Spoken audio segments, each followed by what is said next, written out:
The Incredible Hulk coaster opened in 1999 at Universal's Islands of Adventure theme park. This is going to be my full in-depth review of the coaster. I'm going to break down the layout and just give a couple fun facts about it, specifically its stats and its maker.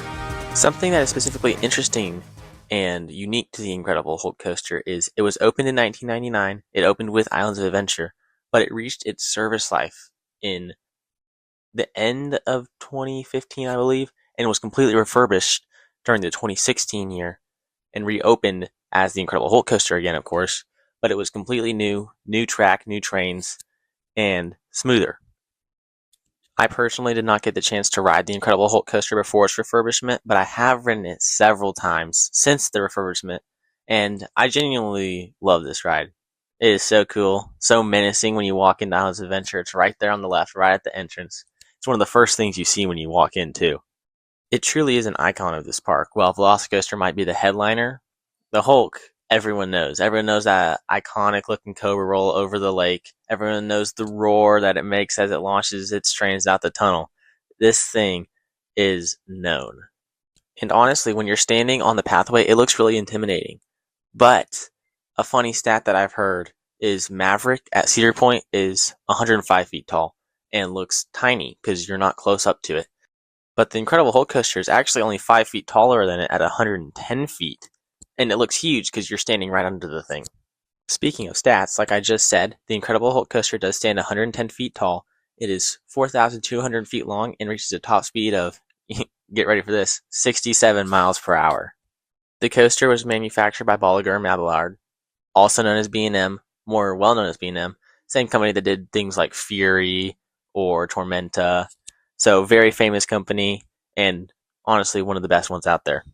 And before I really get into reviewing the ride, I just want to make sure everyone knows that you do have to go through metal detectors to ride this because of the way it flies over the pathways, specifically in the first half. Universal makes you go through metal detectors, all your stuff has to go in a locker so it can't fly out and hit somebody.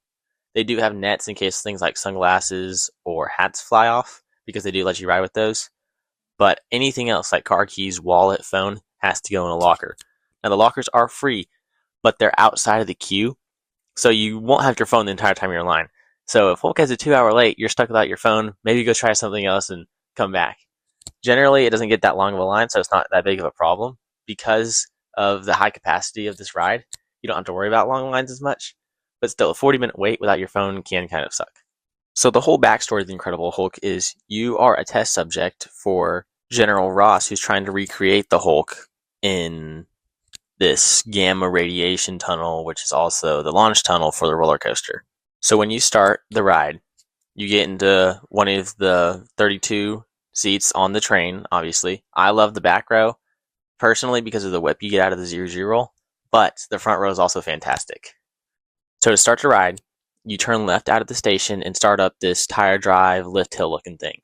But it's actually not, because once the train gets on the incline, it is inclined. It's an inclined lift hill. So once the whole train is angled upwards, it's a launch. You take off with the Hulk music blasting in the background. You take off, and before you really know what's happening, you're twisting out into the sunlight through the 0G roll and down the drop. And this is the single best moment on this ride, period. The launch into the 0G roll is one of the greatest things I've ever experienced. The whip you get on that thing is fantastic. So after the 0G roll, you drop down, and it's not really a drop, it's more like a ramp just to build speed up, and you tear through the Cobra roll, the iconic Cobra roll that's out over the lagoon in the middle of the park. And after the Cobra roll, you pull out of it, and you're kind of like, whoa, what just happened? You're still kind of grayed out a little bit. Then you go through a vertical loop, which isn't as intense as the Cobra roll, but still packs some forces. Coming out of the vertical loop, you dive down under the pathway, the main pathway that gets you to the Hulk coaster, and there's like this mist in the tunnel. It's kind of nice. It's a cold, fresh air that hits you in the face as you go through a helix that wraps around the launch tunnel. And this is really where you can kind of catch your breath after the first half, because it can be a lot. It happens really fast, and you're like, whoa, that's crazy. But you got to get ready again, because right after this little helix thing, you go through a corkscrew, which is right over the main entrance. It's a great moment.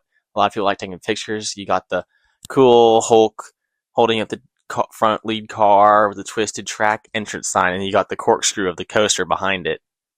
So after the corkscrew, you're gonna kind of go down another ramp drop thing into another vertical loop, which is much tighter, obviously, because you don't have as much speed. This vertical loop wraps around the mid-course. So after this vertical loop, you do a little twister section and pull up into your mid-course brake run, of course. And this is kind of where the ride dies. Anything after the mid-course is kind of forgettable and boring, but there is one more inversion. Hulk packs in 7 inversions, which is kind of nuts. It's a lot, but every one of them is pretty good. This last one is kind of just okay. So you drop off the mid-course into a corkscrew. And if you time it right, the Hulk will roar in time with the music as you're going through the corkscrew, which is really cool when it works right. So that is a cool moment. And after this corkscrew, you go through one more helix. It's really slow, like you're not going fast at all. The mid-course pretty much stops you. Then you drop down and you just have enough speed to wander around a little bit. But you go back through this twister section helix part, and then you hit the final brakes and you're done. And as far as intensity goes, I'm not talking about like how scary it is. I'm talking about intensity, like the positive G-forces you take. The Hulk beats anything at Universal. This thing is intense. Like, if you're dehydrated and you ride this, you'll probably get a headache because of how much blood will be forced out of your brain. And I love marathoning roller coasters, but I marathoned this thing one time. We did like 5 rides in a row. There was no line. We were just walking on.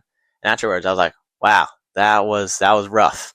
I mean, it was fun, but that is not exactly something that I would choose to do every time because it is that intense. I do believe that when the Hulk coaster first reopened after the refurbishment in 2016, it was pretty much gloss smooth, like fantastic. It is kind of getting older again. It's been 10 years since 2016, so it is a little bit rough. There's a little bit of a shake to it. It's not bad if you keep your head forward, but if you are someone who doesn't know maybe that you need to keep your head forward, I can see it being very rough and even giving you a headache from that. All things considered, though, I really do love this ride. It is fantastic. And for a score out of 10, I'm going to have to give the Hulk coaster a 9 out of 10. This is a fantastic ride. It's got a cool backstory. You're getting turned into the Hulk and you go on this roaring rampage through Marvel Superhero Island at Universal.